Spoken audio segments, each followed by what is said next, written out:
Bonjour à tous. Dans cette vidéo, nous explorerons différents moyens permettant de réaliser des capsules vidéo de façon autonome. Par la suite, nous ferons un survol de plusieurs méthodes permettant de transmettre ces productions à vos étudiants. Pour commencer, je vous invite à vous rendre à l'adresse www.uqtr.ca/BPFAD/COVID-19. Donc, je vais m'y rendre moi aussi.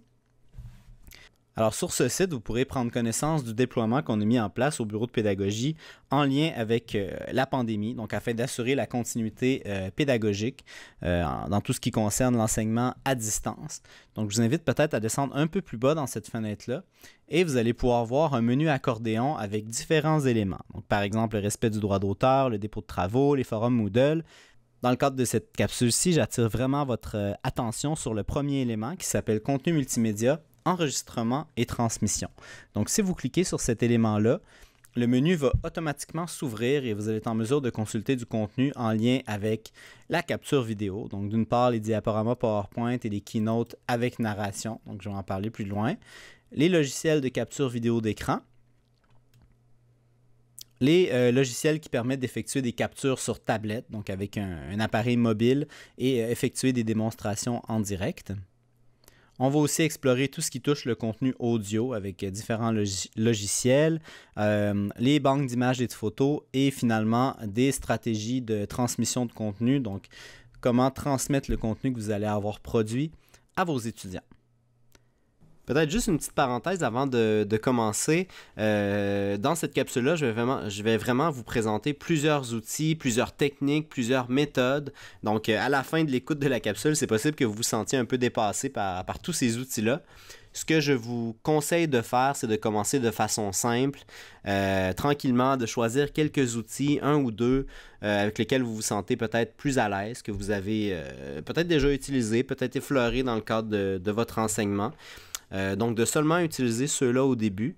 Et avec le temps, avec l'expérience, au fur et à mesure que la session va avancer, je vous invite peut-être à en ajouter d'autres à votre enseignement selon les besoins. Donc, vraiment, commencez tranquillement et selon ce que vous cherchez à faire, selon la finalité que vous recherchez dans la création de vos capsules vidéo, tranquillement, vous pourrez ajouter peut-être d'autres outils au fil du chemin.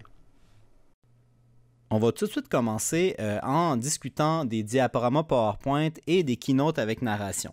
Donc, vous connaissez déjà le logiciel PowerPoint qui permet de faire des diaporamas. Souvent en classe, en présence, on va projeter un diaporama vers l'avant, on va le mettre en contexte dans nos enseignements. Donc, c'est possible de faire un peu la même chose avec la version, avec le logiciel, en fait. C'est possible d'enregistrer notre voix sur les diaporamas et aussi d'afficher notre caméra web si on le désire. Donc, PowerPoint permet de faire ça. Ici, on a ajouté du contenu avec des liens cliquables qui vous permettent de vous rendre vers de différentes procédures. Je vous invite à aller faire un tour sur le site, aller visiter ces procédures-là. Il y a aussi l'Université catholique de Louvain qui a produit de la documentation, un tutoriel vidéo super intéressant en lien avec cet aspect-là. Donc, je vous invite à aller peut-être jeter un œil si ça vous intéresse. Et en ce moment, sur mon ordinateur, j'ai la version PC de PowerPoint. Donc, c'est ce que je vais vous présenter. Aussi, simplement préciser que c'est possible d'utiliser le logiciel Mac Keynote pour enregistrer des narrations, pour aussi les sauvegarder en vidéo. Keynote fait partie de la suite de productivité de Apple, de Mac. Donc, c'est un peu l'équivalent PowerPoint. Donc, c'est possible de faire des choses sensiblement pareilles avec Keynote. On a aussi de la documentation ici qui explique comment faire tout ça ici sur le site. Alors, on va tout de suite se rendre dans PowerPoint et je vais vous expliquer comment enregistrer votre voix et votre caméra si vous désirez aussi le faire. Alors, je me trouve présentement dans une présentation démo.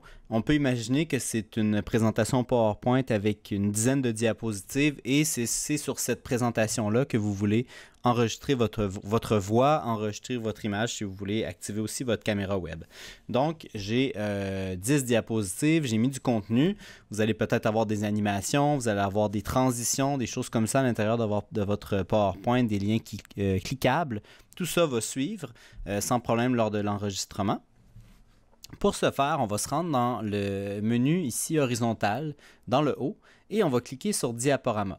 Et je rappelle, j'ai la version en ce moment la plus récente là, avec Office 365, mais vous allez retrouver de l'information sur le site du bureau de pédagogie en lien avec les versions peut-être un peu moins récentes que celle-ci. Donc j'ai mis un lien vers la documentation de Microsoft et vous êtes en mesure de sélectionner la version que vous avez de PowerPoint pour faire suivre la procédure. Il y a certains éléments qui vont être différents. Si vous utilisez la version Mac de PowerPoint, vous ne serez pas en mesure d'enregistrer votre image avec votre caméra web, mais ça va quand même fonctionner pour la voix, pour l'enregistrement des transitions et toutes ces choses-là. Tout ça va suivre correctement. Alors, imaginons que je suis prêt à enregistrer ma voix. Je vais me rendre dans la section ici qui s'appelle « Enregistrer le diaporama ». Je vais cliquer et je vais choisir « Enregistrer à partir du début ». Si j'étais sur la diapo numéro 5, par exemple, ça va automatiquement me renvoyer au début de ma présentation. Je vais me retrouver dans un environnement qui ressemble à ceci, où je vais pouvoir, d'une part, paramétrer certains éléments. Par défaut, le micro va être ouvert. Si je viens cliquer ici, ça va l'éteindre.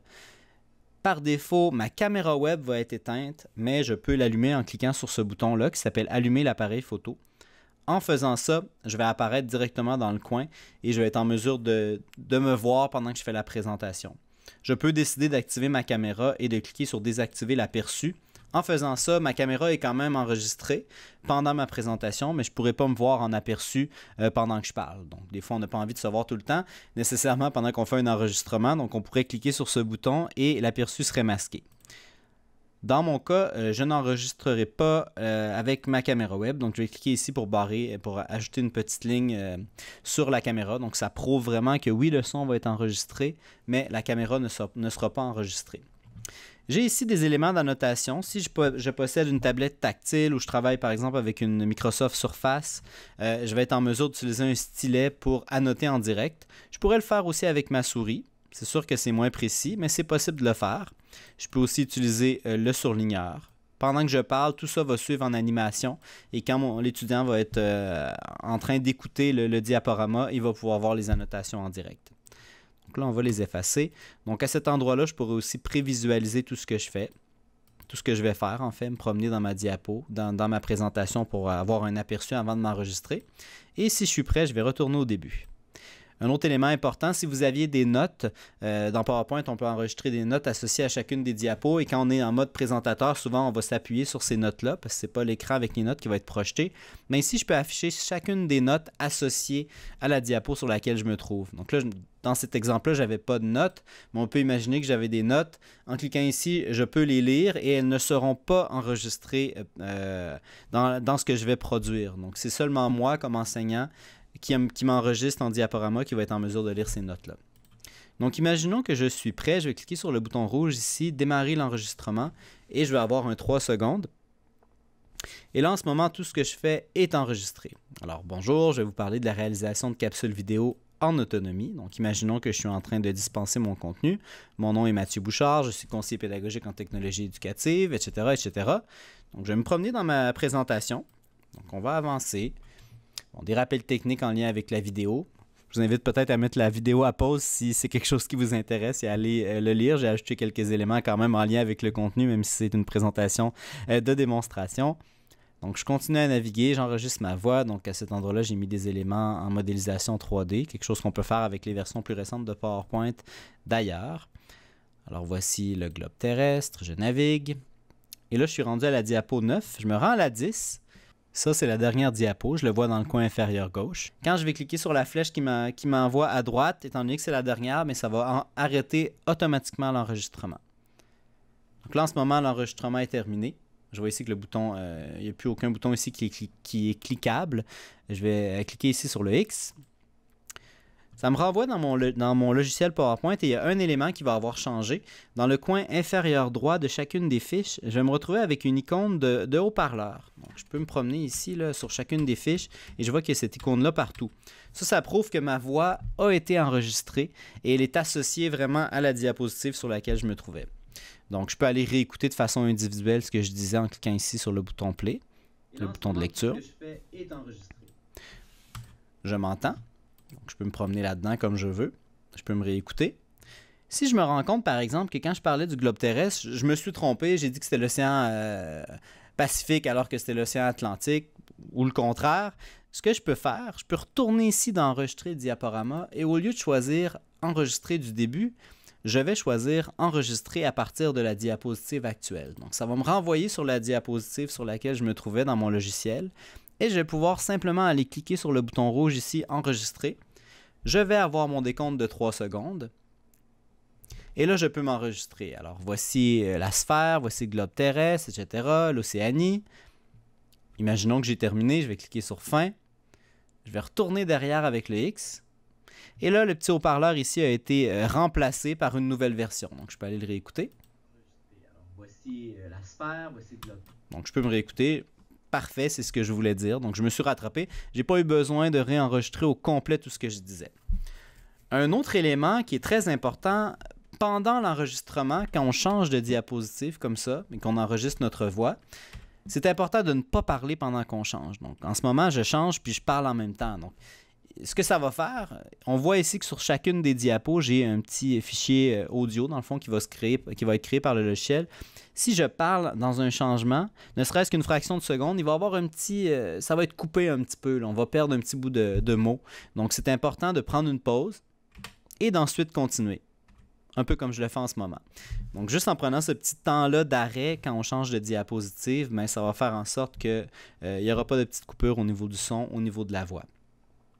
Donc, voilà. Si vous étiez enregistré avec votre caméra web, au lieu de voir le petit haut-parleur dans le coin, on verrait à cet endroit-là une image. Ça serait une petite... dans le fond, ce que la caméra capture. Donc, c'est votre visage qui va être affiché à cet endroit-là. Vous seriez en mesure de la déplacer la zone si vous voulez, la grossir. Donc, tout ça va bien fonctionner. Je peux me réécouter aussi en mode diaporama, un peu comme le feraient mes étudiants, en cliquant sur le bouton ici dans le coin inférieur droit, diaporama, ou encore une fois dans le menu diaporama en choisissant à partir du début. Alors, je peux me réécouter au complet. On va voir que les annotations que je faisais vont suivre automatiquement et je peux naviguer avec le clavier, avec les flèches directionnelles pour me promener de diapo en diapo et réécouter le contenu qui a été enregistré. Donc, je vais retourner derrière. Et là, on va parler des différents types d'exportation. Donc, pour exporter tout ça et générer un format qui va être intéressant pour mes étudiants, je vais me rendre dans Fichier. J'ai simplement cliqué sur le bouton Fichier, ici dans le coin supérieur gauche. Et avant de faire quoi que ce soit, je vais me rendre dans Information. Donc, dans Information, je vais avoir une section qui va s'appeler Compresser le média, taille et performance du fichier multimédia. Quelque chose qui est important de savoir quand on enregistre notre voix sur une présentation PowerPoint, et encore plus quand on enregistre notre image à l'aide d'une caméra web, ben, le fichier qu'on va générer va être très lourd. Donc là, on voit que j'ai pas beaucoup parlé. C'est sûr que j'avais des animations. Là. On voit que mon fichier pèse 37,2 MB, ce qui est quand même relativement lourd. Là. Je ne pourrais certainement pas envoyer ça par courriel. En cliquant sur le bouton ici, compresser le média, ça va faire en sorte que le fichier que je vais générer va être moins lourd. Donc, ce ne sera pas 37,2 MB, je vais peut-être aller sauver 5 ou 6 MB. Donc, ça va être beaucoup moins lourd. Et à ce moment-là, je vais pouvoir le faire parvenir à mes étudiants de façon beaucoup plus efficace. En cliquant sur compresser le média, tout va être compressé, l'image et le son, mais vous ne perdrez pas de qualité. Il ne faut pas s'inquiéter pour ça. C'est vraiment compressé de façon à maintenir une qualité très, très intéressante au niveau du fichier que vous allez produire. Donc, première chose à faire, compresser le média. Je vais me rendre ensuite dans Enregistrer sous.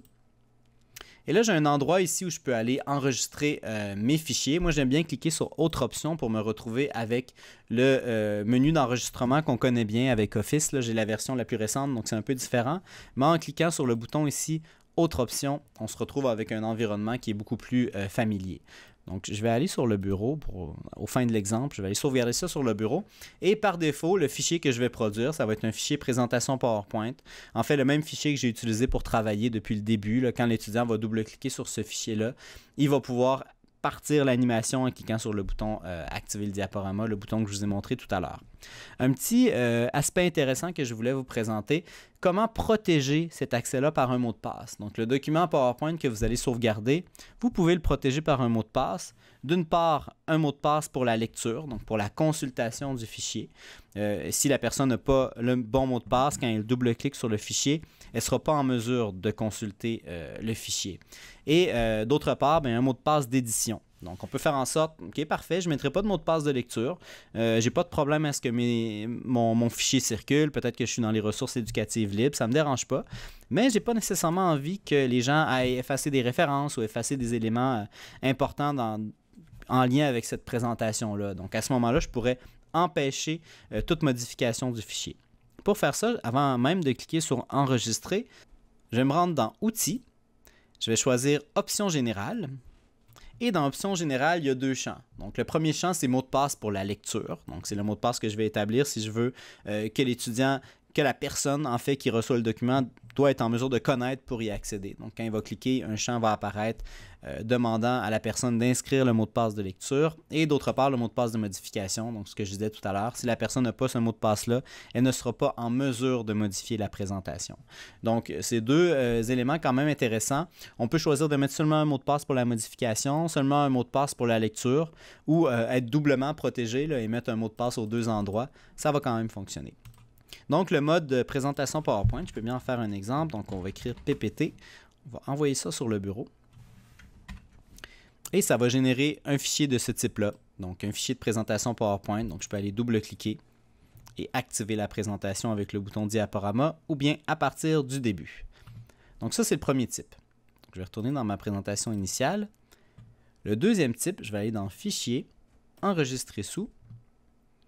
Et là, ici, dans Autre option, je vais choisir le type diaporama PowerPoint. Je vais le sauvegarder pour vous montrer ce que ça donne. Donc, le diaporama PowerPoint, la différence qu'on a avec le mode PowerPoint standard, c'est que ça va générer un petit fichier qui va ressembler à ceci. Donc, au lieu de me retrouver avec le fichier PowerPoint que je connais bien, là, avec le P et tout, ça va générer un petit fichier avec un petit écran projecteur.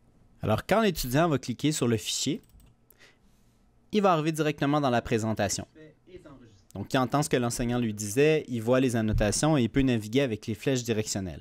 Donc, on voit que la seule différence, c'est qu'on n'a pas le menu de navigation à gauche. On ne peut rien modifier. On est vraiment dans un mode écoute. Donc, on visionne ce que notre enseignant a enregistré et on va vraiment naviguer dans la présentation comme on le souhaite. Donc, on n'est pas en mesure directement d'aller modifier. C'est comme si on vient passer outre tout l'aspect modification de PowerPoint pour arriver directement dans les fonctionnalités de diaporama. Donc, c'est un mode qui est quand même fort intéressant au niveau de l'enregistrement du fichier. Cependant, quand vous sauvegardez un fichier de ce type, il faut savoir qu'un étudiant pourrait utiliser son logiciel PowerPoint, cliquer sur « Fichier »,« Ouvrir », et là, aller ouvrir le fichier et il sera en mesure d'aller le modifier. Donc, ça n'empêchera pas quelqu'un qui a le logiciel PowerPoint d'aller ouvrir le fichier et le modifier. Donc, ça, c'est bien important de le savoir. Si vous voulez sauvegarder en mode diaporama et vous ne voulez pas que les étudiants ou que les gens qui ont accès à votre fichier soient en mesure de modifier ce fichier-là, ben c'est bien important quand vous enregistrez sous, quand vous sauvegardez, d'ajouter un mot de passe pour empêcher la modification. Donc, dans ce cas-là, l'étudiant va pouvoir double-cliquer sans problème sur le fichier pour le visionner. Mais s'il clique sur « Fichier ouvrir » et il arrive dans cet environnement-là, ben, il ne sera pas en mesure de modifier les éléments. Il ne sera pas en mesure de les effacer. Donc, ça, c'est quand même quelque chose qui est important à savoir. Alors, le dernier type d'exportation que je veux vous montrer, c'est le type d'exportation vidéo. Donc, je vais me rendre dans « Fichier », je vais me rendre dans « Exporter ». Donc, je ne me rends pas dans « Enregistrer sous », je me rends vraiment dans « Exporter ». Et là, je vais cliquer sur « Créer une vidéo ». Donc, ça va me permettre de générer non pas un diaporama PowerPoint, non pas une présentation PowerPoint, mais bien un fichier vidéo. Je peux choisir la qualité. Donc, si ma vidéo n'est pas très longue, je peux le laisser en résolution complète, qu'on appelle le Full HD. Mais si ma vidéo dure peut-être plus que 15 minutes, je vous suggère vraiment de choisir plutôt le mode HD. Donc, HD 720p. Vous allez préserver une qualité qui est très intéressante, mais ça va être beaucoup moins lourd que si vous restez dans du Full HD ou encore plus lourd, là, du Ultra HD. Si vous êtes dans les fins détails des formules chimiques où ça doit être extrêmement précis, dans ce cas-là, je vous encouragerais peut-être de rester en Full HD, mais je vous dirais que 90% du temps, du HD 720p va tout à fait faire l'affaire. Donc, une fois qu'on est prêt, on va cliquer sur « Créer la vidéo ». On va choisir l'emplacement où on veut aller la sauvegarder. Donc, je vais l'appeler, au lieu de l'appeler diapo, je vais l'appeler vidéo. On envoie ça sur le bureau. Et ici, dans le coin inférieur droit, je vais voir la vidéo se créer automatiquement. Donc, c'est sûr que c'est quand même relativement long. Dans mon cas, je n'avais pas beaucoup de texte, je n'avais pas beaucoup de narration, si on veut. mais étant donné que j'avais des animations 3D, des choses comme ça, ben c'est sûr que c'est un peu plus lourd que si j'avais simplement enregistré ma voix sur du texte. Donc on va attendre que la petite barre se rende jusqu'au bout. Et une fois qu'elle va être rendue au bout, je vais pouvoir me rendre sur le bureau ou à l'emplacement où j'ai sauvegardé la vidéo et je vais être en mesure de la consulter, je vais être en mesure de la visionner. Et là, je vois que c'est terminé, je vais fermer ça. Je vois que la vidéo s'est mise à cet emplacement-là. Je vais double-cliquer. On peut imaginer que c'est ce fichier-là que j'envoie à mes étudiants. Et là, ils vont être en mesure de m'écouter. Donc, ils vont entendre ma voix, ils vont voir les annotations. Ils peuvent faire des pauses s'ils le souhaitent, ils peuvent avancer comme ils veulent. Le seul élément, c'est que s'il y avait des liens externes cliquables ou des choses comme ça dans votre PowerPoint, ben forcément, comme je me retrouve dans une vidéo, mais ces liens-là ne seront pas cliquables. Donc, vous pouvez peut-être les mettre en contexte ou accompagner votre vidéo d'un document accompagnateur avec des liens cliquables sur un PDF, par exemple, et ça fonctionnerait tout à fait. Donc, pour récapituler les 3 types d'exportation que je vous ai présentés, une fois que j'ai terminé, une fois que j'ai enregistré ma voix, je me rends dans Fichier, Enregistrer sous, Autre option. Dans Outils, je peux protéger l'accès par un mot de passe ou protéger l'édition, donc la modification du document par un mot de passe. Et je peux sauvegarder en présentation PowerPoint ou bien en diaporama PowerPoint. On voit qu'il y a beaucoup plus de types d'exportation, mais c'est vraiment les 2 types principaux d'exportation de type PowerPoint que je vous ai présentés. C'est les 2 types que j'utilise le plus souvent. Et finalement, dans Exporter, je peux choisir Créer une vidéo, choisir la qualité souhaitée et cliquer sur le bouton Créer la vidéo pour générer une vidéo en format MP4. Je vais maintenant retourner sur mon site d'accompagnement et on va maintenant parler de l'aspect capture vidéo d'écran, donc des logiciels de capture vidéo d'écran. Alors, la puissance ou l'avantage, je dirais, de ces logiciels-là, c'est d'être en mesure d'enregistrer vraiment tout ce qui se passe à l'écran. Avec un diaporama PowerPoint, ça va si on veut enregistrer notre voix, notre image sur une présentation PowerPoint, mais je ne serai pas en mesure d'enregistrer, par exemple, ce qui se passe dans un logiciel. Je ne serai pas en mesure de naviguer sur le site de mon groupe de recherche. Je ne serai pas en mesure de faire un tutoriel sur une procédure particulière avec un formulaire ou des choses comme ça. Alors que les logiciels de capture vidéo d'écran, il y en a 5 que je vais vous présenter, là, ces 5 logiciels-là vont être en mesure d'enregistrer vraiment tout le contenu qui est à l'écran. Donc, vous pourriez très bien décider de commencer par vous enregistrer juste vous, votre visage en train d'expliquer du contenu. Ensuite de ça, aller dans une présentation PowerPoint, ça va quand même être enregistré. Ensuite de ça, aller sur le site de votre groupe de recherche, etc., etc. Vous êtes en mesure de construire vraiment une vidéo de A à Z où vous allez mettre ensemble plusieurs éléments vidéo, non pas juste une capture d'écran de PowerPoint. Avec ces logiciels-là, toujours, on peut enregistrer notre voix. Avec l'ensemble de ces logiciels-là aussi, on peut enregistrer notre image avec la caméra web. Et j'ai mis un lien ici, puis il y a plusieurs liens partout dans cette section-là qui va vous diriger vers les sites web où aller télécharger les versions de ces logiciels-là.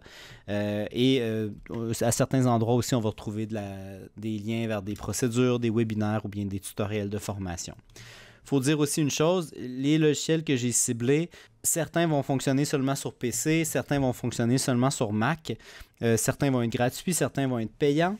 À force de donner ces formations-là, il y a beaucoup de gens qui m'arrivaient avec des demandes spéciales, des demandes particulières, donc c'est pour ça que j'ai essayé de cibler des logiciels qui touchaient un peu à tout et qui pouvaient être autant gratuits que payants. Le premier que je veux vous présenter s'appelle Snagit. Snagit fonctionne pour Mac et PC. Et ce qu'il va permettre de faire, c'est d'enregistrer des captures d'écran à la fois en format statique, donc comme vraiment juste une photo de notre écran qu'on peut annoter avec des flèches, des zooms, des annotations, et en format vidéo. Il y a une période d'essai qui existe qu'on peut télécharger pendant 15 jours. Et j'ai mis un lien vers un webinaire de prise en main du logiciel qui est très récent et qui est en français. Donc ça, je trouve ça vraiment intéressant si vous avez envie d'aller voir ça. La version éducationnelle de Snagit, en date du jour, là, on est en septembre 2020, va coûter autour de 40 $ et ce n'est pas une licence que vous avez à renouveler à chaque année ou bien à chaque mois. Là, on voit qu'il y a beaucoup de logiciels maintenant où c'est le cas.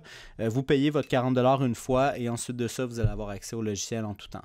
J'ai une version du logiciel sur mon ordinateur. Je vais aller tout de suite l'ouvrir. Alors, on ouvre Snagit.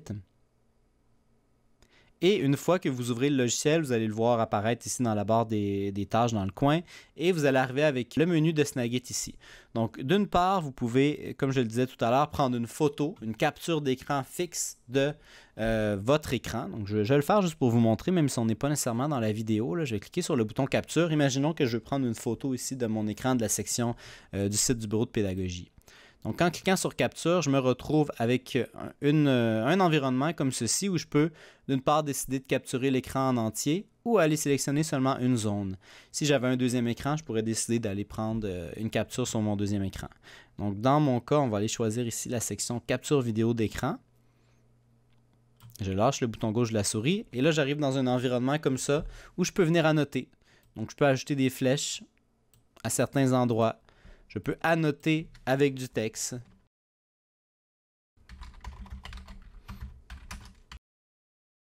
Donc, je pourrais écrire vraiment ce que je veux. Je pourrais aller le modifier comme je le souhaite.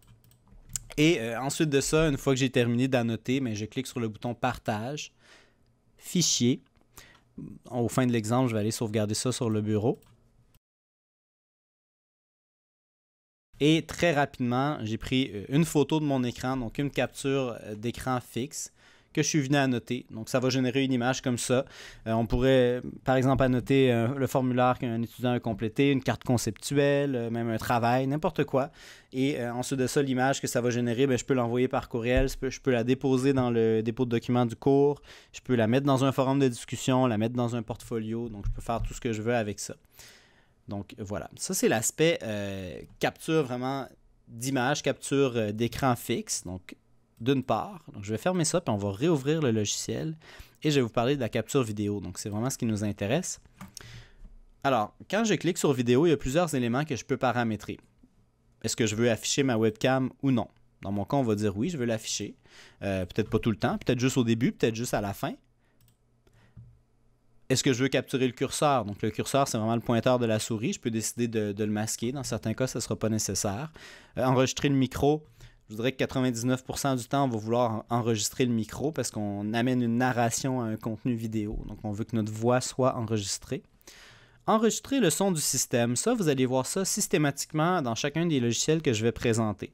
Le son système, c'est vraiment le son qui sort de vos haut-parleurs, en fait, là. Peut-être que vous utilisez certains logiciels où il y a des éléments sonores qui sont intéressants, qui sont importants ou pertinents, qui doivent être capturés. Peut-être que vous allez faire jouer une vidéo, des choses comme ça. En choisissant enregistrer le son système, le logiciel va automatiquement enregistrer ce son-là. Donc, il ne sortira pas de vos haut-parleurs pour ensuite être capturé par votre micro. Si vous ne possédez pas d'écouteurs, vous n'en avez pas sur votre tête, peut-être que le son va être capté par le micro. C'est toujours bon de travailler de toute façon avec des écouteurs là, quand on fait des vidéos de la sorte. Donc, si vous avez par exemple des écouteurs et vous voulez que le logiciel enregistre le son système, donc le son de la vidéo que vous allez faire jouer ou le son du logiciel, c'est bien important de cliquer sur le bouton ici « Enregistrer le son du système ». Dans mon cas, c'est très rare que j'ai besoin de le faire, mais selon le besoin, selon les vidéos pédagogiques que vous avez besoin de faire, vous pourrez voir si c'est important pour vous de faire ça, d'enregistrer le son du système. Donc, je suis prêt. Au fin de l'exemple, on va dire que je vais présenter peut-être brièvement le site du bureau de la pédagogie. Je vais cliquer sur Capture. Je vais choisir l'écran que je veux utiliser. Je pourrais aussi juste sélectionner une zone pour en faire la capture.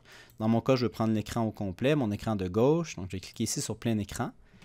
Et j'ai un bouton ici qui me permet de débuter l'enregistrement. J'ai un bouton qui me permet de bien vérifier que mon micro fonctionne. Choisir le bon micro si j'en ai plusieurs. Et une fois que je suis prêt, je clique sur le bouton ici Enregistrement. Et là, je vais avoir mon fameux décompte de 3 secondes. C'est assez systématique. Donc, bonjour tout le monde, je vais vous présenter aujourd'hui le site du bureau de la pédagogie. Là, vous voyez dans le coin, il y a un petit élément ici en surbrillance. Là, si je clique ici, ça me permet d'afficher ma caméra web. Bonjour tout le monde, aujourd'hui on va explorer le site du bureau de pédagogie et de formation à distance. Alors, on va se rendre sur le site. Alors, le bureau de pédagogie, qu'est-ce que c'est? C'est un bureau qui a été créé à l'UQTR, ça fait déjà une dizaine d'années. Bon, machin, je pourrais aller présenter tout mon contenu. Je peux faire une pause si je le souhaite en cliquant ici sur le bouton pause. Et lorsque j'ai terminé, je peux aller cliquer sur l'icône de Snagit ici et faire stop. J'arrive ensuite dans un environnement où je suis en mesure de me réécouter de A à Z. Donc si je clique sur Play, je vais pouvoir me réécouter. Donc, j'entends ce que je disais, tout est beau. Je peux avancer rapidement si je le souhaite. Donc là, au début, on me voyait. J'avance, ici on me voit encore. Je pourrais, si je le souhaite, faire certains éléments de montage. Snagit me permet de couper des petits morceaux de ma vidéo. Par exemple, je peux aller couper le début. Imaginons que de 0 à 20, ça ne m'intéressait pas. Donc ce que je disais, c'était pas nécessairement pertinent. Je me rends compte que je ne veux pas avoir ça dans ma vidéo finale. Je vais juste aller mettre en surbrillance les 20 premières secondes en cliquant sur la petite poignée rouge. Et je vais cliquer sur couper. Et là, les 20 premières secondes ont été coupées. On voit ici que ma vidéo dure 39 secondes. Alors qu'elle durait presque 50, une minute en fait, quand je l'avais réalisée. Peut-être que je vais faire la même chose à la fin. Je vais couper ce petit bout-là. Peut-être qu'il y a un bout au milieu que je veux couper. Je peux faire le même exercice, aller sélectionner la zone et cliquer sur couper. Donc Snagit me permet quand même de faire un peu de montage. Je ne pourrais pas aller plus loin par exemple. Je ne pourrais pas coller plusieurs vidéos ensemble, ajouter des zooms, ajouter des flous. Mais je peux quand même aller éditer certains éléments. Donc je peux me réécouter au complet. Et si je suis satisfait, je vais cliquer sur le bouton Partage. Je vais cliquer sur Fichier. Je vais aller mettre ça sur le bureau. On va écrire Exemple Snagit. Enregistrer. Ça peut prendre quelques minutes là, selon la durée de votre vidéo. Et là, on va aller l'écouter. Alors, je vais double-cliquer sur la vidéo. Qu'est-ce que c'est? C'est un bureau qui a été créé à l'UQTR, ça fait déjà une dizaine d'années. Donc, je m'entends, je peux naviguer là-dedans. Ma vidéo dure 30 secondes. Et ensuite de ça, je peux aller la diffuser à mes étudiants. On va y venir tantôt dans la section transmission de contenu. Donc, voilà pour Snagit. Je vais retourner sur le site. Et le deuxième logiciel que je vais vous présenter s'appelle Camtasia. Camtasia, c'est un peu le grand frère de Snagit. Là. Il est édité par la même compagnie, TechSmith, et permet de faire tout ce que Snagit permet de faire, mais beaucoup plus.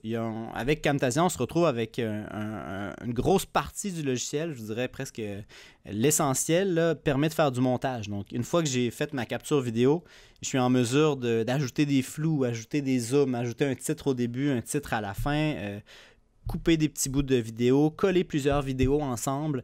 Donc, je peux vraiment utiliser des fonctions très avancées de montage vidéo avec Camtasia, alors qu'avec Snagit, les seuls éléments que je peux aller couper, les seules choses que je peux modifier, mais c'est couper des petits morceaux de vidéo ici et là. En ce moment, la capsule que vous visionnez à l'heure actuelle, je l'ai fait avec Camtasia. Donc, c'est plein de petits morceaux de capsules que je mets ensemble pour former un tout. Donc, souvent, c'est transparent. Si vous faites ça pour vos étudiants, ils ne se rendront pas nécessairement compte que c'est plusieurs morceaux de vidéo mis ensemble. Alors qu'avec Snagit, là, je le fais en une seule fois, puis je peux aller couper des petits bouts ici et là. Donc, c'est vraiment l'avantage de Camtasia. Les fonctionnalités de montage vidéo. Camtasia fonctionne sur Mac et PC, je l'ai dit tout à l'heure. On a accès à un essai éducationnel qui dure 30 jours. Donc, vous pouvez avoir accès à l'ensemble des fonctions de Camtasia. La seule différence, c'est que quand vous allez exporter la vidéo à la fin, il y a un filigrane. Un filigrane, c'est comme une petite impression du logo de Camtasia qui va se rajouter par-dessus l'image, indiquant que c'est une période d'essai. Donc, si ça vous plaît, vous vous rendez compte qu'il y a plein de possibilités, vous avez envie d'utiliser davantage, une fois que vous activez la licence, vous allez être en mesure de réexporter la vidéo que vous avez faite pendant ce 30 jours-là et ce fameux filigrane-là va disparaître. Donc, il n'y a pas de souci à ce niveau-là. Donc, Camtasia. Je vais vous montrer un exemple du logiciel. On va juste aller baisser la fenêtre ici. Et on se retrouve directement dans l'environnement de montage. Donc, j'avais déjà fait ma capture. En fait, c'est le début de la vidéo que vous visionnez en ce moment.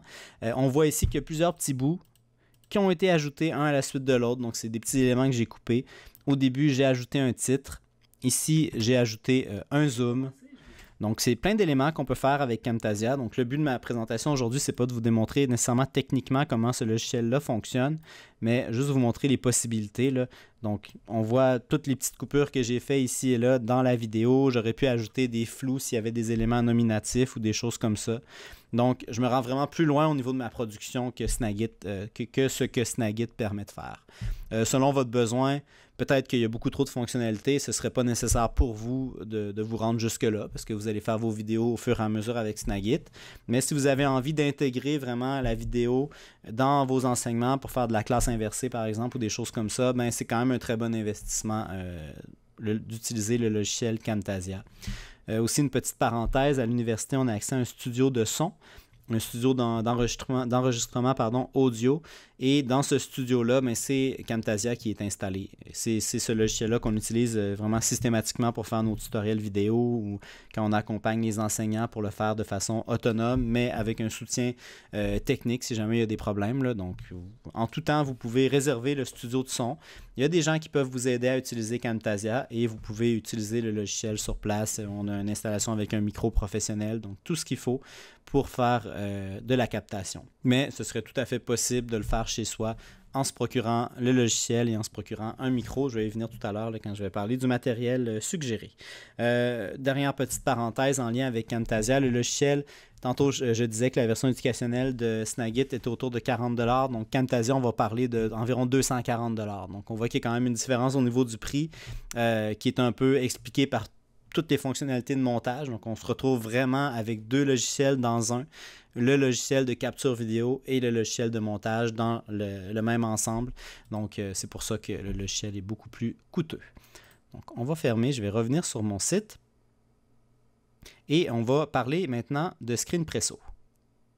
Alors, ScreenPresso est un logiciel vraiment uniquement pour le PC. Il y a une version gratuite qui est vraiment très fonctionnelle. C'est celle que je vais vous présenter tout à l'heure. Et il y a aussi une version payante qui va coûter 40 $ avec une licence éducationnelle qui va vous permettre d'avoir accès à des fonctions avancées, principalement au niveau de l'édition de la capture que vous allez produire à l'aide de ScreenPresso. Un peu comme avec Snagit, ScreenPresso a vraiment deux fonctions. La première, c'est de faire des captures d'écran en format statique, si on veut prendre une photo de l'écran que vous pouvez annoter, rajouter des flèches, des annotations. Vous pouvez ensuite produire une image que vous pouvez annexer à un courriel ou déposer par exemple dans un forum de discussion. Et la deuxième fonction de ScreenPresso, c'est de faire de la vidéo. Donc d'enregistrer tout ce qui se passe à l'écran, d'enregistrer votre caméra web si vous le souhaitez et d'ensuite produire une vidéo. Alors, la première fonction de capture d'écran fixe, je peux vous faire une petite démonstration. Imaginons que je veux aller simplement sélectionner la zone ici. Je vais me rendre dans ScreenPresso. Je vais choisir capturer une région. Je peux aussi simplement cliquer sur le bouton imprime écran sur mon clavier. Ça va faire la même chose. Donc, je vais vraiment mettre en surbrillance la zone que je veux annoter. Imaginons que c'est celle-ci. Je vais cliquer sur éditer. Et là, je peux ajouter mes annotations. Donc, imaginons que je vais ajouter une flèche ici, une autre flèche ici. Là, je pourrais ajouter du texte.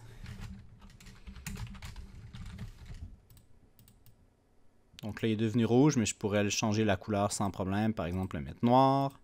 Donc, je peux annoter comme ça. Je peux mettre des éléments en surbrillance comme ça.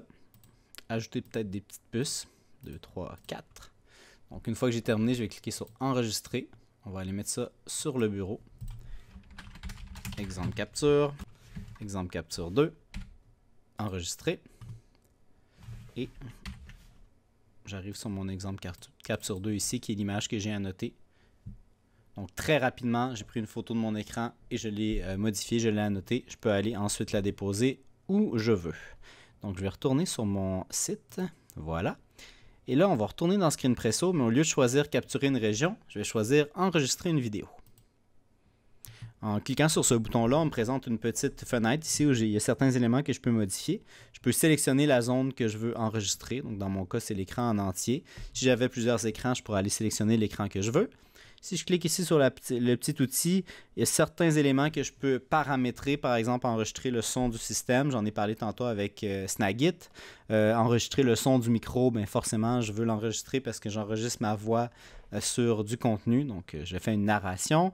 Est-ce que je veux marquer les clics de souris, etc. Donc, il y a beaucoup d'éléments que je peux aller modifier à cet endroit-là. Donc, une fois que j'ai terminé, je clique sur le bouton rouge. J'ai mon décompte de 3 secondes. Et en ce moment, tout est enregistré, donc je peux naviguer dans mon site. Alors, bonjour, bienvenue sur le site du bureau de pédagogie, etc. Donc, information sur Zoom, tac, tac, tac. Je pourrais aller ouvrir un logiciel, je pourrais aller dans un PowerPoint et tout va suivre.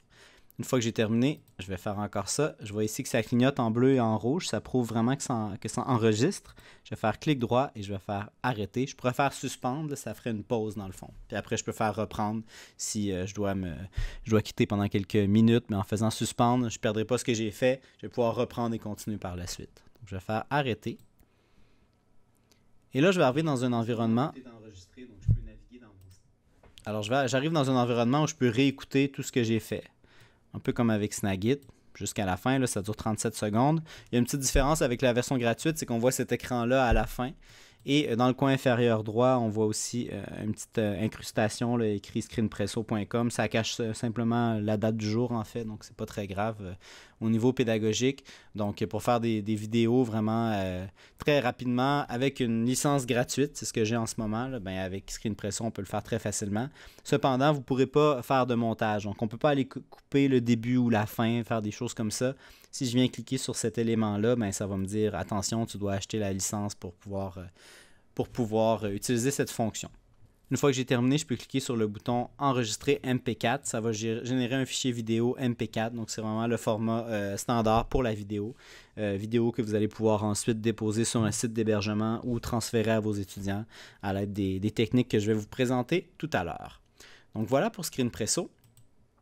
Maintenant, je vais vous parler de Screencast-O-Matic. Screencast-O-Matic, c'est un plugin qu'on installe directement dans un navigateur web qui permet de réaliser des captures vidéo d'écran. Donc, encore une fois, j'utilise la version gratuite. La version gratuite me permet de faire des capsules d'un maximum de 15 minutes. Cependant, le logo de Screencast-O-Matic va être ajouté à la fin de la capture. Donc, ça, c'est une petite limite de la version gratuite. Et il y a certaines fonctions d'annotation, de montage qui ne seront pas accessibles. Donc, pour s'y rendre, on se rend sur l'adresse screencast-o-matic.com. Vous le voyez ici à l'écran, Screencast-O-Matic. Vous pouvez aussi juste le rechercher dans Google. Vous allez tout de suite tomber dessus. Vous cliquez ensuite sur le bouton Start Recording for Free. Et là, on va vous inviter à cliquer sur le bouton Launch Free Recorder et il va y avoir un petit exécutable à télécharger. Une fois que le petit exécutable a été installé, vous n'avez pas besoin de l'installer à toutes les fois, là, sauf s'il y a des mises à jour. Vous avez simplement à cliquer sur le bouton Launch Free Recorder et automatiquement, l'application va démarrer. Donc, il y a plusieurs éléments que je peux paramétrer. Je peux choisir d'enregistrer seulement mon écran, seulement ma webcam, ou les deux, si je choisis les deux, mais je peux alterner entre les deux, un peu comme je faisais avec Snagit un peu plus tôt. La durée maximale, ben, c'est 15 minutes. Avec la version gratuite, je ne peux pas me rendre plus loin. Cependant, je peux enregistrer plusieurs capsules sans problème. Donc, au final, il n'y a pas beaucoup de différence. La taille, par défaut, ce sera plein écran. Si vous avez un autre écran, vous pouvez enregistrer l'autre écran sans problème. Vous pouvez baisser la résolution aussi si vous voulez. Narration, c'est là que vous allez être en mesure de choisir votre micro. Dans mon cas, j'en ai plusieurs, donc c'est bien important que vous voyez les petites fenêtres, les petites lignes vertes qui bougent pour bien prouver que c'est bien votre micro qui est capturé. Audio de l'ordinateur, c'est le son système. Avec la version gratuite, vous ne pouvez pas enregistrer l'audio de l'ordinateur. Et dans Préférences, il y a plein d'éléments que je peux modifier, un peu à l'image de ce que je vous ai présenté tantôt avec ScreenPresso. Est-ce que je veux avoir un décompte au début? Est-ce que je veux afficher un marqueur? Est-ce que je veux afficher ma webcam? Donc, il y a plusieurs éléments que je peux aller modifier. Une fois que je suis prêt, je clique sur le bouton rouge. Et là, je vais avoir mon décompte de 3 secondes. Et en ce moment, tout ce que je vais faire à l'écran va être enregistré. Ma voix va aussi être enregistrée. Et si j'avais pris le mode webcam, la caméra web aussi va avoir été enregistrée. Donc voilà, imaginons qu'on a terminé. Je vais aller cliquer ici sur le bouton pause. Là, je peux me réécouter. Je peux effacer ce que j'ai fait si je n'étais pas satisfait. Et quand je clique sur compléter, je peux choisir de sauvegarder directement en MP4. Il y a un petit élément que vous allez pouvoir modifier, je vais en parler tantôt. Et éditer une vidéo, là, vous pouvez faire quand même pas mal de montage. Par contre, vous ne pourrez pas faire ça avec la version gratuite. Je vais cliquer sur sauvegarder et publier. Je vais arriver dans cet environnement-là où je peux réécouter tout ce que j'ai fait. Et avec Screencast-O-Matic, je peux couper le début et la fin. Donc, je peux faire ça si au début, le temps que je parte le logiciel, si j'avais par exemple un logiciel comme AutoCAD à démarrer qui peut être assez long, je vais pouvoir couper ce bout-là. Même chose pour la fin. Et quand j'ai terminé, je peux cliquer sur sauvegarder le fichier vidéo. Et quand je vais faire ça, ça va me produire une vidéo de type MP4, donc qui est vraiment le type souhaité. Puis il y a encore des éléments ici que vous pouvez paramétrer. Une fois que c'est terminé, vous cliquez sur publier et ça va générer automatiquement le fichier MP4. Donc voilà pour Screencast-O-Matic. Finalement, le dernier outil dont je voulais vous parler, c'est Zoom. Zoom, à la base, c'est un outil de conférence web. Plusieurs d'entre vous, sans doute, l'utilisent très souvent ces jours-ci. Donc, Zoom, on peut un peu détourner ses usages et l'utiliser en tant qu'outil de capture vidéo d'écran. Chacun d'entre vous, vous avez accès à une salle privée Zoom. Vous pouvez vous rendre dans votre salle privée, vraiment de façon individuelle, avec personne d'autre. Une fois dans votre salle, vous pouvez partager votre écran. En partageant votre écran, tout ce qui se passe sur votre écran va être affiché à l'intérieur même de Zoom et vous pouvez enregistrer votre séance. Donc, Zoom permet de faire ça, d'enregistrer une séance. Donc, on peut imaginer que vous enregistrez une séance complète de vous qui êtes en train de présenter un diaporama PowerPoint. Après ça, vous allez sur le site de votre groupe de recherche ou de l'entreprise pour laquelle vous travaillez. Vous enregistrez votre voix, vous faites une narration. Vous pouvez même afficher votre caméra web si vous voulez, Zoom le permet. Et à la fin, Zoom va être en mesure de générer un lien URL, dans le fond, une adresse. Et quand vous envoyez cette adresse-là à un visiteur ou à vos étudiants, ils vont pouvoir écouter, visionner ce que vous avez enregistré. En ce moment, l'enregistrement va se conserver pendant 120 jours. Donc, c'est une mesure vraiment pour la session d'automne 2020. S'il y a des gens qui écoutent la vidéo un peu plus tard, ordinairement, la sauvegarde est de 45 jours. Donc, pendant 45 jours ou 120 jours, selon le temps en question, le lien va fonctionner. Les gens, quand ils vont cliquer sur le lien, vont être en mesure de visionner la vidéo. Par défaut, ils ne seront pas en mesure de la télécharger sur leur poste de travail, mais vous pouvez activer une fonction qui permet le téléchargement, qui permet aux gens de télécharger la vidéo. Aspect important, 7 jours avant la date limite, vous allez recevoir un courriel de Zoom qui va vous indiquer, attention, dans 7 jours, vous allez perdre la vidéo, donc elle va être supprimée de l'espace de sauvegarde, l'espace infonuagique de Zoom.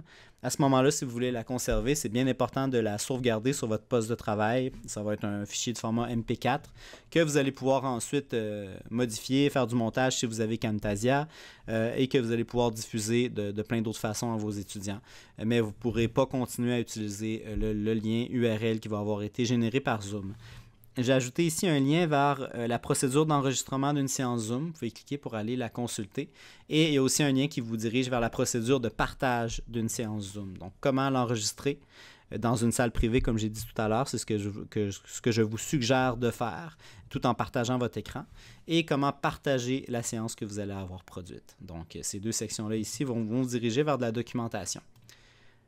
Si on descend un peu plus bas, j'ai ajouté une section qui s'appelle Capture sur tablette et démonstration en direct. Donc, à cet endroit-là, j'ai mis de la documentation sur différentes applications mobiles qui permettent de faire de la narration et d'enregistrer de la narration sur une présentation.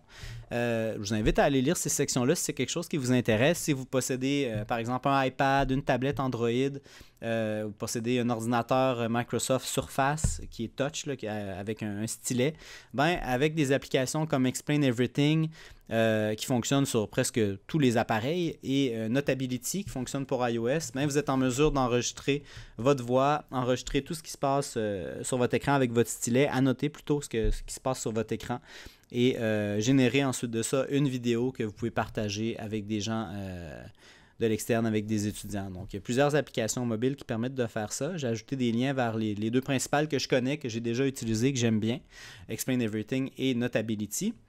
Il y a aussi des tablettes graphiques USB là, que vous pouvez vous procurer. Vous les branchez USB directement dans votre ordinateur et ça vient avec un stylet. Là. Et à ce moment-là, vous pouvez aller dans PowerPoint. J'ai fait une démonstration plus tôt dans cette vidéo où j'annotais avec ma souris. Mais là, vous pourriez annoter votre présentation directement avec votre stylet. Mettre juste une page blanche là, dans PowerPoint et aller faire des formules mathématiques, des formules chimiques, des choses comme ça. Avec les tablettes graphiques, c'est possible de le faire. Au bureau, on a testé les tablettes Wacom, qui sont des bons modèles d'entrée de gamme qui fonctionnent très bien. J'ai mis un lien ici vers les tablettes Wacom. Il y a plein d'autres tablettes qui existent sur le marché selon votre besoin, selon la grosseur que vous avez besoin aussi, là. Et sur Zoom, vous pouvez aussi partager l'écran de votre appareil mobile. Donc, si vous avez un iPad, ou par exemple, vous pouvez le brancher sur votre ordinateur et vous pouvez partager tout ce qui se passe sur votre iPad à l'écran. Donc, vos étudiants vont être en mesure de voir ça. Donc, on peut imaginer que vous partagez l'écran de votre iPad. Vous avez sur votre iPad l'application Explain Everything. Et là, les annotations que vous faites, vous allez pouvoir les voir en direct dans Zoom et les gens qui sont dans votre salle vont être en mesure de voir ça. Donc, j'ai mis de la documentation ici en lien avec ça. Et finalement, j'ai des collègues, ma collègue Laurence principalement, qui a fait des expérimentations avec la capture avec support de téléphone portable, donc les fameux selfie sticks. C'est possible de se procurer un appareil du genre, un selfie stick qui va vraiment se fixer sur notre bureau, qui va être installé un peu en hauteur pour être en mesure de capter tout ce qui se passe en dessous, en y installant bien entendu notre téléphone portable. Donc on voit ici sur la capture d'écran, On a Bruno et Laurence ici qui sont dans la même salle et Laurence est aussi connectée avec son iPhone.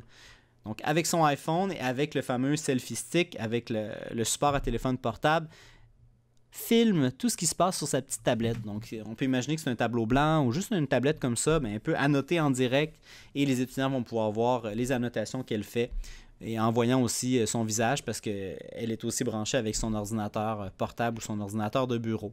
Donc c'est possible de faire ça. On a ajouté de la documentation ici et un petit tutoriel, même vidéo, là, avec une démonstration qui explique comment faire tout ça. Et il y a le professeur à l'UQTR Frédéric Lorrain qui a aussi beaucoup expérimenté avec ça. Et on a mis ici un lien vers une procédure sur quelque chose qu'il a effectué et qui a été très intéressant pour lui.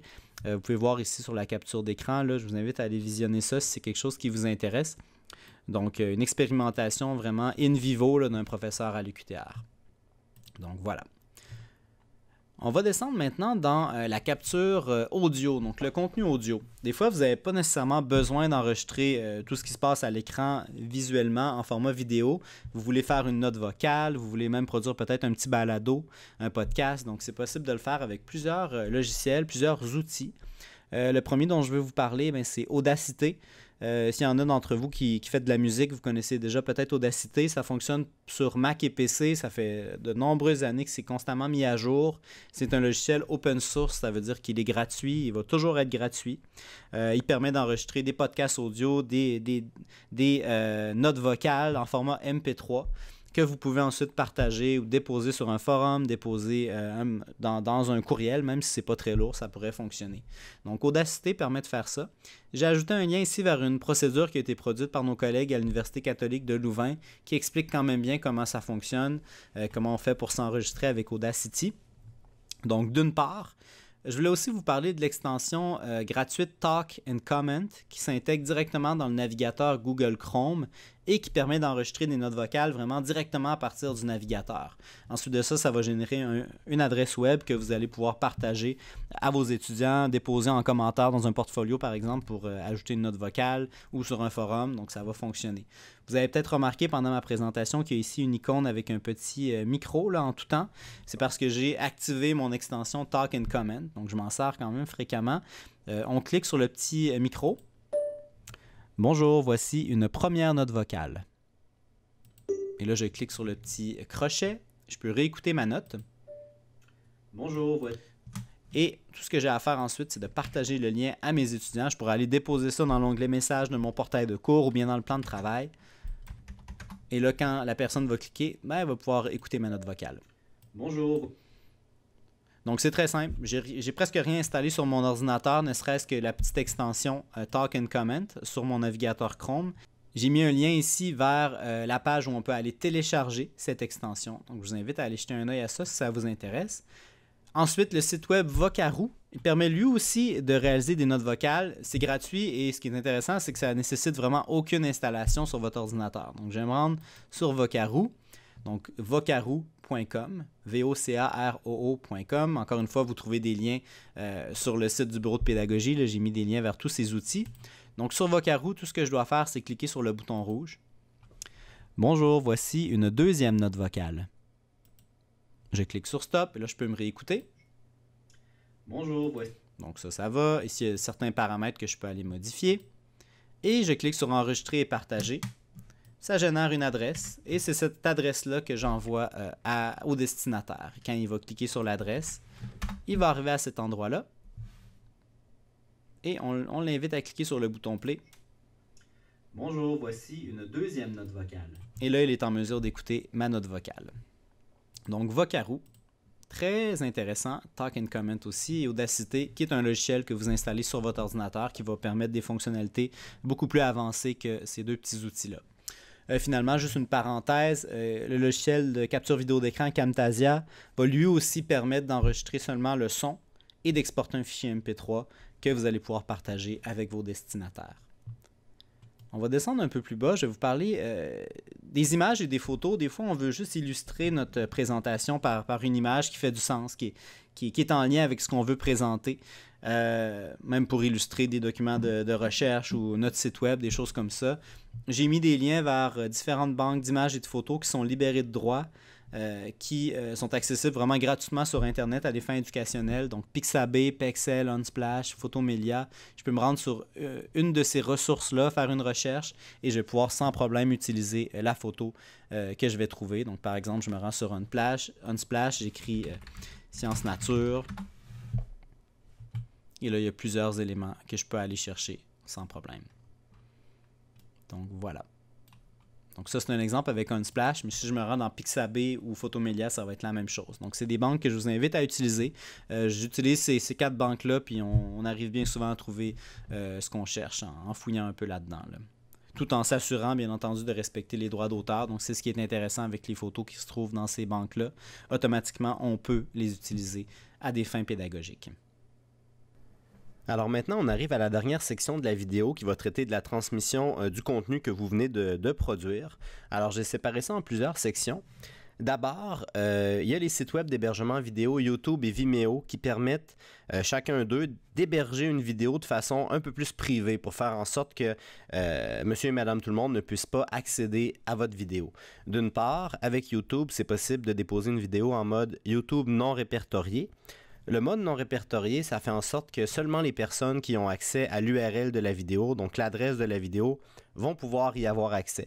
Donc si par exemple je produis une vidéo sur le portfolio électronique et quelqu'un se rend dans Google ou dans YouTube et inscrit Mathieu Bouchard, portfolio électronique UQTR, ben, il ne pourra jamais trouver cette vidéo-là si elle a été déposée en mode YouTube non répertorié. Ensuite de ça, c'est possible de placer un lien vers la vidéo sur votre plan de travail, dans le portail de cours ou sur un forum ou n'importe où, vous allez être en mesure de placer un lien vers cette vidéo-là. Et vous pouvez aussi simplement envoyer l'adresse à vos étudiants. Il faut seulement prendre en considération que cette adresse-là, ben, les étudiants ils peuvent la partager entre eux. Donc, ils pourraient envoyer l'adresse à une autre personne et ce faisant, la personne aurait accès à la vidéo. Donc, votre vidéo ne sera pas spécifiquement accessible à vos étudiants. Elle va quand même pouvoir être partagée. Donc, c'est bien important d'avoir ça en tête quand vous faites ça. Cependant, c'est possible d'intégrer une boîte vidéo YouTube directement dans le plan de travail du portail de cours. En faisant ça, directement dans le plan de travail, la boîte vidéo est là. L'étudiant peut aller cliquer sur le bouton Play et faire jouer la vidéo sans jamais sortir du plan de travail. C'est transparent, puis bien souvent, les gens ne se rendront même pas nécessairement compte que la vidéo a été déposée sur YouTube. Donc, c'est une bonne façon de placer des vidéos sur le portail de cours. Et à ce moment-là, vous n'aurez jamais de limite d'espace. Vous pouvez en mettre autant que vous voulez dans votre chaîne YouTube. Ensuite de ça, on a aussi le site d'hébergement vidéo Vimeo qui permet de faire un peu la même chose. La différence, c'est que votre vidéo, elle ne sera pas en mode non répertorié, elle va être protégée par un mot de passe. Donc, seulement les gens qui vont avoir accès à ce mot de passe-là vont être en mesure de lire la vidéo. Donc le mot de passe, ben, vous devez simplement le partager à vos visiteurs, à vos étudiants, aux personnes qui ont besoin d'avoir accès à cette vidéo-là. Mais un peu comme YouTube, ben, ce mot de passe-là, évidemment, il peut circuler. Donc il faut réfléchir à ça aussi. J'ai mis ici des liens vers de la documentation qui explique comment placer des vidéos YouTube en mode non répertorié et utiliser le mode protection par mot de passe de Vimeo. Donc, je vous invite à aller jeter un œil à ça si c'est des procédures qui vous intéressent. Maintenant, pour Zoom, j'en ai parlé tout à l'heure. Une séance Zoom peut être enregistrée. Vous pouvez partager votre écran pendant cet enregistrement-là et effectuer une narration sur un PowerPoint, par exemple, ou naviguer sur un site web. Et ensuite de ça, partager le lien avec vos utilisateurs. Même si c'est des gens externes à l'UQTR, ça va fonctionner quand même. J'ai mis un lien ici qui explique que cette procédure-là, vous la retrouvez un peu plus haut aussi quand j'en ai parlé au début de la vidéo. Donc, c'est une avenue intéressante pour la transmission du contenu. Zoom, si vous avez capturé vraiment votre vidéo avec Zoom. Portail de cours. Dans l'onglet Documents du portail de cours, ben, vous pouvez déposer des fichiers vidéo. Pour l'instant, la limite de stockage maximale va être de 150 MB. Donc, c'est sûr que si vous faites vraiment beaucoup de vidéos, très rapidement, le 150 MB va être dépassé. Ce que je vous invite à faire, si vous avez vraiment envie d'utiliser le dépôt de documents pour placer des fichiers vidéo, puis vous vous rendez compte que le 150 MB est pas assez élevé, ben, ce que vous pouvez faire, c'est aller sur le site de l'UQTR. Vous rendre dans votre personnette.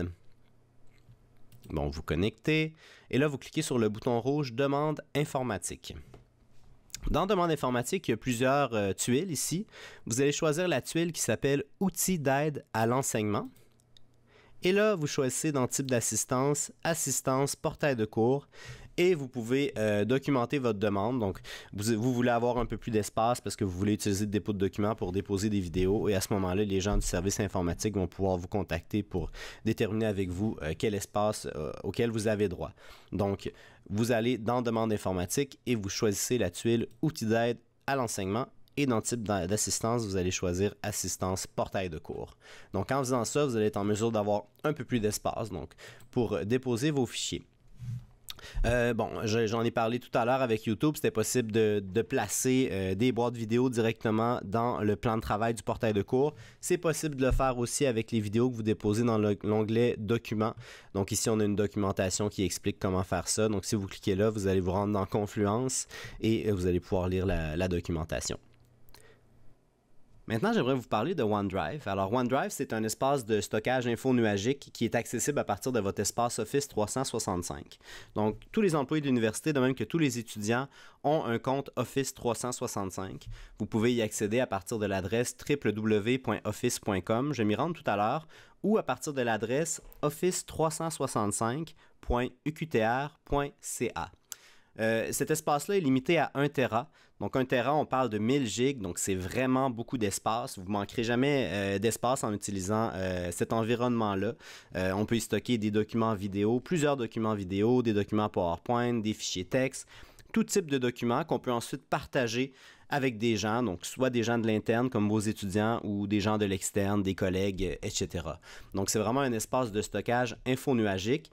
Les gens avec qui vous partagez les fichiers vont pouvoir y accéder à partir de leur ordinateur, à partir de n'importe quel ordinateur ou à partir d'un appareil mobile. Donc je vais me rendre sur www.office.com pour vous montrer.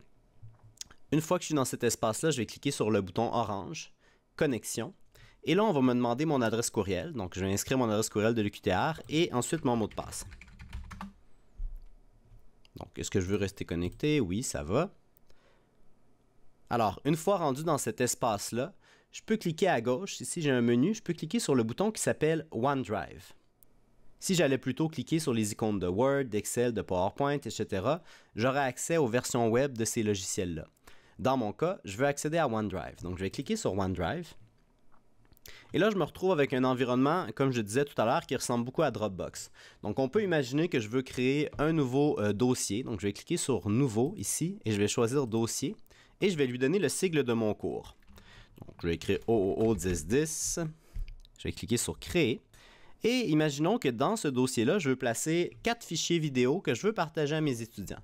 Donc, je vais me rendre dans OOO 1010. Et pour y téléverser les fichiers, je peux d'une part cliquer sur Charger et aller les chercher dans mon ordinateur ou simplement aller les glisser. Donc, imaginons que je veux partager ce fichier, ainsi que celui-là et celui-là. Donc, j'ai seulement glissé. Et là, on voit qu'ils viennent de se téléverser dans mon environnement. Si je retourne en arrière, dans mon dossier OOO 1010, j'ai 3 éléments. Donc, je pourrais d'une part partager le dossier au complet à mes étudiants. Pour ce faire, je clique sur l'icône, partager l'élément sélectionné avec d'autres personnes, ou bien, si je me rends dans le dossier, je peux partager de façon individuelle chacun des fichiers. Imaginons que c'est la semaine 1, ça c'est ma première vidéo et je veux la partager à mes étudiants. Ben, je vais cliquer sur l'icône ici et je vais partager ce document à mes étudiants. Donc dans mon cas, au fin de l'exemple, imaginons que je veux partager au complet le dossier OOO 1010 et que je veux y déposer un lien sur mon portail de cours auquel les étudiants vont accéder pour avoir accès au contenu qui se trouve à l'intérieur. Alors, j'ai créé mon dossier qui s'appelle OOO 1010 et imaginons que je veux partager ce dossier-là à mes étudiants. Donc, pour faire ça, je vais cliquer sur l'icône ici qui s'appelle Partager. Et là, il y a plusieurs choses que je peux faire. Je peux choisir toute personne dispose du lien peut accéder au contenu. Seulement les gens qui sont au sein de l'Université du Québec à Trois-Rivières. Et il y a d'autres options que je peux paramétrer. Donc, dans mon cas, je veux que ce soit toute personne qui dispose du lien. Donc, je ne vais pas nécessairement bloquer ça aux gens internes à l'UQTR. Peut-être que je vais envoyer mes documents à d'autres personnes à l'externe. Donc, je vais choisir cette option-là. Vous pourriez par contre tout à fait un peu limiter l'accès en cliquant sur les personnes au sein de l'Université du Québec à Trois-Rivières. Donc, dans mon cas, je vais garder la première option qui est sélectionnée par défaut. Je ne vais pas laisser sélectionner le bouton « Autoriser la modification » puisque je ne veux pas que les gens soient en mesure d'ajouter du contenu dans ce dossier-là, d'en enlever ou d'effacer du contenu. Donc, en cliquant, en décochant cette boîte-là, ça va empêcher les gens d'être en mesure de modifier les fichiers qui se trouvent dans le dossier en question. Ce lien-là, je peux lui donner une date d'expiration et je peux aussi définir un mot de passe. Donc, je vais cliquer sur « Appliquer ». Donc, simplement en faisant ça, mon dossier est partagé et je vais cliquer sur l'icône ici qui s'appelle « Copier le lien ». Et là, je me retrouve avec une adresse web que je vais pouvoir envoyer à mes étudiants par courriel. Je peux aller déposer cette adresse-là sur le portail de cours, par exemple. Et là, je vais juste m'y rendre pour vous montrer. Je vais copier-coller ça ici. Et là, imaginons que je suis un étudiant, j'ai reçu ce lien-là de mon enseignant, je vais cliquer sur le lien et automatiquement, j'arrive dans cet environnement-là où je suis en mesure de consulter les vidéos. Si c'était des vidéos, je pourrais aller les visionner. Bon, dans mon cas, j'ai juste mis des images puis un document PowerPoint. Donc, si je clique sur l'image, je peux aller la lire.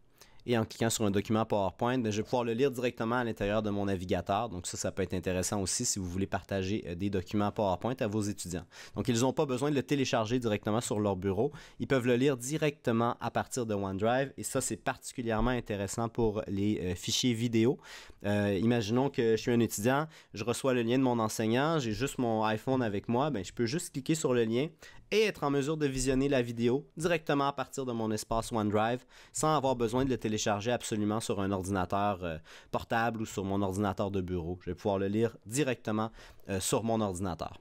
Donc là, j'ai partagé un dossier au complet, mais je pourrais faire le même exercice pour aller partager un fichier. Imaginons que c'est la semaine 1, je veux partager la vidéo de la semaine 1. On peut dire, pour l'exemple, on va dire que c'est ce premier lien-là. Je vais faire la même chose. Je vais cliquer sur l'icône « Partager l'élément ». Toute personne ayant le lien, donc ça me va. Je ne vais pas autoriser la modification. Je peux bloquer le téléchargement ou non. Si je bloque le téléchargement, ça va faire en sorte que la personne ne sera pas en mesure de télécharger sur son ordinateur ce fichier. Et je vais cliquer sur « Appliquer ». Et encore une fois, copier le lien. Je vais aller le coller ici pour qu'on aille voir ce que ça donne. Et en cliquant sur le lien, j'arrive directement sur le fichier que j'ai partagé. Donc, si c'était une vidéo, je serais directement dans la boîte vidéo de OneDrive et je serai en mesure de visionner la vidéo. Donc, voilà pour OneDrive. C'est assez récent qu'on ait accès à cet environnement-là. Donc, tranquillement, il va y avoir de la documentation qui va être ajoutée sur Confluence où vous allez être en mesure de consulter des procédures détaillées en lien avec tout ce que je viens d'expliquer. Alors, on est de retour sur le site. Je vais revenir ici dans Contenu multimédia et ce dont on va parler maintenant, c'est l'environnement qui s'appelle espace.uqtr.ca. À la différence de OneDrive, cet environnement-là, espace.uqtr.ca, est hébergé de façon locale à l'université sur nos serveurs. Et il y a des sauvegardes qui sont faites vraiment quotidiennement. Alors, si vous mettez des fichiers dans cet environnement-là et que par mégarde, vous l'effacez, ça va être possible pour les gens au STI d'aller récupérer ce fichier-là. Alors que OneDrive, c'est vraiment un espace de stockage hébergé par Microsoft. Et si vous effacez un fichier, puis 6 mois plus tard, vous voulez le retrouver, ça ne sera pas possible pour nous d'aller le retrouver, étant donné qu'on n'a pas accès à ces serveurs-là, contrairement à espace.uqtr.ca, qui est un espace local à l'université auquel on a accès. Avec espace.uqtr.ca, on peut faire grosso modo la même chose qu'avec OneDrive, donc créer des dossiers, mettre à l'intérieur de ces dossiers-là des fichiers et partager d'une part un dossier qui contient plusieurs fichiers ou partager des fichiers uniques à des utilisateurs. Donc soit des utilisateurs à l'université ou des utilisateurs externes, ça va fonctionner aussi. La limite de stockage est moins importante que OneDrive. On parle de 1 gig, ce qui est l'équivalent de 1000 MB. Cependant, c'est beaucoup plus important que le portail de cours. Donc, le portail de cours, on parle de 150 MB, alors que là, on a 1000 MB. Donc, on peut mettre quand même beaucoup de contenu dans espace.uqtr.ca. Je ne pourrais pas aller mettre 30 vidéos en HD. C'est sûr que je vais dépasser mon espace. Mais si je veux mettre quelques vidéos, quelques fichiers, ça va fonctionner sans problème et je ne devrais pas manquer d'espace. On a créé de la documentation en lien avec cet outil-là. Il y a un lien ici qui nous dirige vers cette documentation-là et vous allez retrouver des tutoriels vidéo, de la documentation texte qui explique vraiment comment espace.uqtr fonctionne et comment je fais pour y déposer des fichiers et comment je fais pour partager ces fichiers-là avec mes utilisateurs. Je vais faire une petite démonstration pour vous montrer l'environnement. Donc, l'adresse pour s'y rendre, c'est vraiment espace.uqtr.ca. Donc, je vais cliquer ici. Et là, on demande de se connecter avec les informations de Personnet. Donc, je vais me connecter. Et une fois rendu dans l'espace, ça ressemble drôlement à l'environnement que j'avais tantôt avec OneDrive. Ça ressemble un peu à Dropbox. C'est un espace avec plusieurs dossiers. Et dans ces dossiers-là, je peux placer des fichiers jusqu'à concurrence de 1 gig. Donc, on peut imaginer que je vais créer un dossier avec le cycle de mon cours et y placer des fichiers. Et ensuite, partager ces fichiers-là, partager ce dossier-là à mes étudiants, un peu comme j'ai fait tout à l'heure. Et la procédure est sensiblement la même, là. Je peux utiliser les boutons ici pour créer des dossiers ou utiliser le bouton droit de la souris, ce que moi je préfère. Donc, je vais faire clic droit, créer, et je vais choisir dossier. Je vais l'appeler OO1010, le cycle de mon cours. Hop. Le dossier s'est rajouté. J'ai une petite icône ici qui est inscrite New pour me dire que c'est un nouveau dossier. Donc, je vais cliquer ici. On va tasser ça un peu. Et là, je vais faire comme tout à l'heure. Je vais aller mettre des éléments dans mon environnement. Donc, il me suffit de les glisser et de cliquer sur téléverser. Donc, ça va. Je vais placer celui-là aussi. Donc, imaginons que c'est les deux fichiers que je veux utiliser. Donc, celui-là est un peu plus lourd. C'était la présentation PowerPoint en mode diaporama que j'ai fait plus tôt dans la capsule. Donc, on va lui laisser le temps au fichier de se télécharger. Donc, je vais remettre ça en plein écran. Et là, en ce moment, ces deux fichiers-là, je les ai placés dans un dossier. Donc, mon dossier contient des fichiers. Ce que je vais pouvoir faire par la suite, c'est partager individuellement un fichier ou bien partager le dossier au complet à mes utilisateurs. Donc, pour faire ça, je vais utiliser encore une fois les boutons que j'ai en haut dans le menu horizontal ou bien le clic droit de la souris.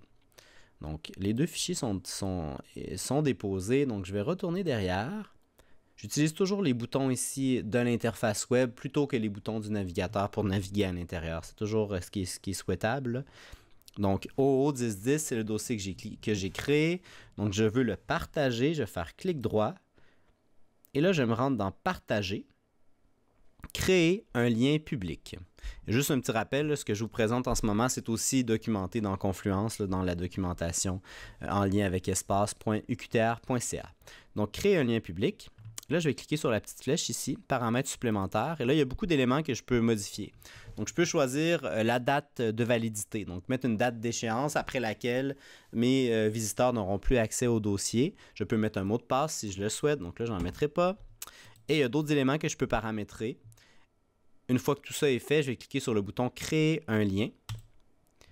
Et là, je me retrouve avec un lien ici que je peux aller envoyer par courriel à mes utilisateurs. Donc, il y a un bouton ici qui nous permet de le faire. Je préfère le faire de façon manuelle, là, dans un envoi de masse à tout mon groupe, ou bien en plaçant un lien dans le plan de travail du portail de cours, dans l'onglet « Messages », ça va fonctionner aussi. Et là, si je me rends vers cette adresse, imaginons que mon enseignant vient de m'envoyer cette adresse, je vais arriver dans cet environnement-là où je peux d'une part télécharger de façon individuelle chacun des fichiers ou les télécharger d'un coup dans une archive. Donc, ça va être compressé, ça va être dans une archive de style zip. Et là, l'étudiant va pouvoir double-cliquer et accéder au fichier. Donc, ça, c'est fait. J'ai partagé un dossier. Je vais quand même vous montrer si je veux partager simplement un fichier. Donc, dans OO1010, imaginons que je veux partager exemple capture 2. C'est le même exercice. Je vais faire clic droit sur mon fichier. Je vais faire partager. Je vais faire créer un lien public. Et là, dans paramètres supplémentaires, encore une fois, il y a des éléments que je peux paramétrer. La date de validité, le mot de passe. Je peux aussi choisir la quantité maximale de téléchargement. Par exemple, je veux qu'après 10 téléchargements, on ne soit plus en mesure de le télécharger. Donc, il y aurait des finalités pédagogiques où ce serait pertinent. Quand mon étudiant va cliquer sur le lien, est-ce que je veux que le fichier s'ouvre directement dans le navigateur, un peu l'environnement que j'avais tout à l'heure, et ensuite lui permettre de le télécharger? Ou je veux qu'il se télécharge automatiquement. Donc, je peux aussi paramétrer ça. Si je choisis télécharger, contrairement à ce que j'avais tout à l'heure, je vais vous montrer ce que ça fait. Je copie mon lien ici. Et là, ça va se télécharger automatiquement dans l'ordinateur. Donc, je n'arriverai pas dans l'interface que j'avais tout à l'heure. Donc, je vais juste faire encore créer un lien pour vous montrer la différence. Si je choisis ouvrir dans le navigateur, je vais arriver dans cette interface-là directement dans le navigateur où je vais être en mesure de le télécharger. Étant donné que c'est une image, là, je peux l'avoir directement sans la télécharger. Tout à l'heure, j'avais vraiment tous les fichiers qui étaient dans le dossier et là, je ne pouvais pas avoir d'aperçu. Si je partage seulement un fichier de type image, là, je vais pouvoir avoir un aperçu. Pour pouvoir visualiser l'aperçu d'une vidéo, l'étudiant ou le visiteur doit cliquer sur le bouton « View in Browser ». Donc voilà. Alors, espace.qtr.ca, comme je disais plus tôt, il y a des sauvegardes qui sont faites quotidiennement dans cet environnement-là. Et si vous effacez des fichiers par mégarde, le STI est en mesure de les récupérer, donc il n'y a pas de souci à ce niveau-là. Contrairement à OneDrive, où après 6 mois, les serveurs sont chez Microsoft, donc on ne pourra pas retourner récupérer le fichier. Au niveau de l'espace, il y a aussi une différence. Espace.qtr.ca, on parle de 1 gig, alors que OneDrive, on parle de 1000 gigs. Donc, l'espace est assez considérable au niveau du stockage. Donc, voilà.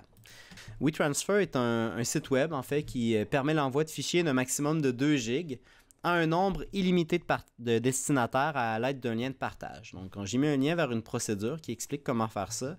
Et je vais juste vous faire une petite démonstration. On va aller sur le site de WeTransfer. Et là, il y a plusieurs choses que je peux faire.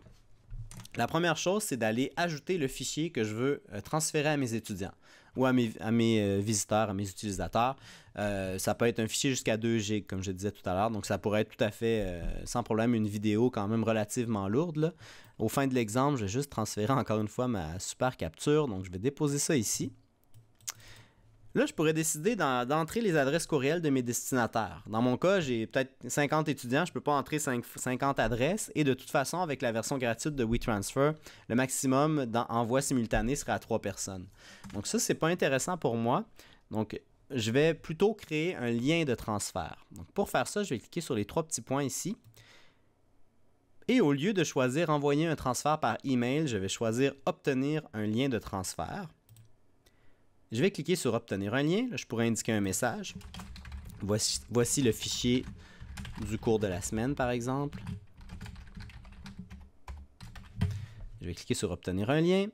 Et là, mon fichier va se téléverser dans WeTransfer et mon lien va être généré automatiquement. Et c'est ce lien-là que je pourrais aller déposer dans le portail de cours, dans le plan de travail. Avec la version gratuite de WeTransfer que j'utilise en ce moment, puis que j'utilise toujours, je n'ai jamais utilisé la licence payante, ce lien-là va demeurer actif pendant une semaine. Une journée avant la fin de cette semaine-là, vous allez recevoir un courriel qui va vous aviser que le lien ne sera plus actif la journée suivante. Donc, comme étudiant, je vais recevoir ce lien-là, je vais cliquer dessus et je vais arriver dans cet environnement-là de WeTransfer où je peux télécharger le fichier en cliquant sur le bouton bleu. Donc, télécharger. Et là, ça vient de se télécharger sur mon ordinateur et j'ai accès au fichier très important que mon enseignant vient de m'envoyer. Donc, voilà. WeTransfer, gratuit, des fichiers jusqu'à concurrence de 2 gigs que vous pouvez envoyer en utilisant les liens de transfert. Alors peut-être juste un mot sur le matériel.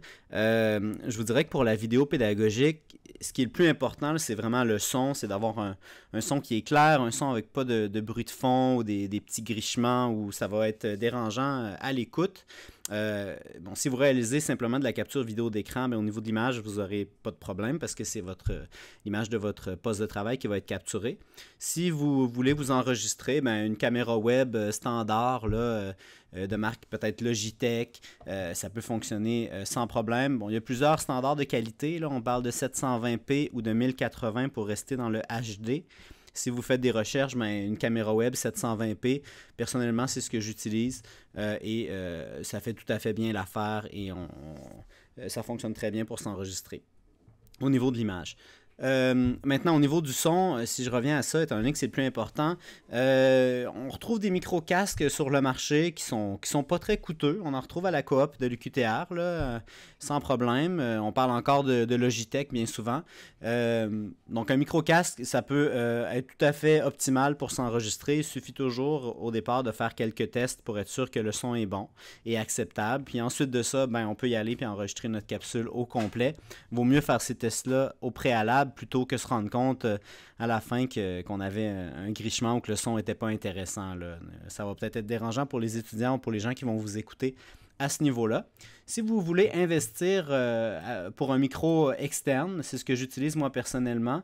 Ce que je vous conseille comme micro, c'est d'utiliser celui que vous voyez à l'écran. Ça s'appelle le Yeti de la compagnie Blue. Donc, on le retrouve en plusieurs couleurs, là. Tourne autour de 179 $. On en a un disponible au comptoir de prêt à l'université que vous pouvez emprunter. Au studio de son de l'université, mais c'est ce micro-là qu'on utilise aussi. C'est vraiment facile d'utilisation. Il suffit de le brancher dans notre ordinateur et automatiquement, les logiciels qu'on utilise vont détecter automatiquement le micro. En webconférence aussi, il n'y aura vraiment aucun problème. Donc, le Yeti, puis il y a la compagnie Blue aussi qui met sur le marché un micro qui s'appelle le Yeti Nano. Qui reste un micro quand même haut de gamme, qui fonctionne très bien, un peu moins de fonctionnalité qu'avec le Yeti ordinaire, mais peut tout à fait faire l'affaire avec un prix un peu moins cher que le Yeti standard. Donc ça, c'est des super bons micros. On en a testé quand même beaucoup au bureau et c'est vraiment les Blue, particulièrement les Yeti qu'on a trouvé qui étaient le mieux là, au niveau des micros externes. Si vous voulez aller plus loin, vous voulez continuer à faire de la captation, de l'enregistrement de façon autonome, c'est vraiment vers cette marque-là que personnellement j'irais. Mais comme je le disais tout à l'heure, un micro-casque peut tout à fait bien faire l'affaire pour la capture du son. Alors voilà, si vous avez d'autres questions sur le matériel, n'hésitez pas à nous envoyer un courriel à l'adresse du bureau de pédagogie. Donc, je suis rendu à la fin de ma présentation. Comme je disais plus tôt au début de la présentation, oui, effectivement, il y a beaucoup de contenu. Allez-y à la pièce selon ce qui vous intéresse, ce qui vous accroche, ce qui vous semble utile. Et au fur et à mesure, je vous invite à peut-être réécouter la capsule et aller explorer davantage les différents outils, les différentes méthodes que j'ai présentées. Et je vous invite en tout temps à nous contacter au bureau de pédagogie à l'adresse bpfad@uqtr.ca. bpfad@uqtr.ca. Et si vous descendez dans le site du bureau de pédagogie, là, vous voyez l'adresse ici, complètement dans le coin inférieur gauche, bpfad@uqtr.ca. Quelle que soit votre question, ce n'est pas obligé d'être en lien avec la vidéo pédagogique. Si c'est en lien avec la pédagogie, la technopédagogie, il y a certainement quelqu'un de notre équipe qui va être en mesure de vous accompagner. Alors j'espère que cette vidéo vous a plu. Je vous souhaite une très bonne exploration de tous ces outils. Merci beaucoup.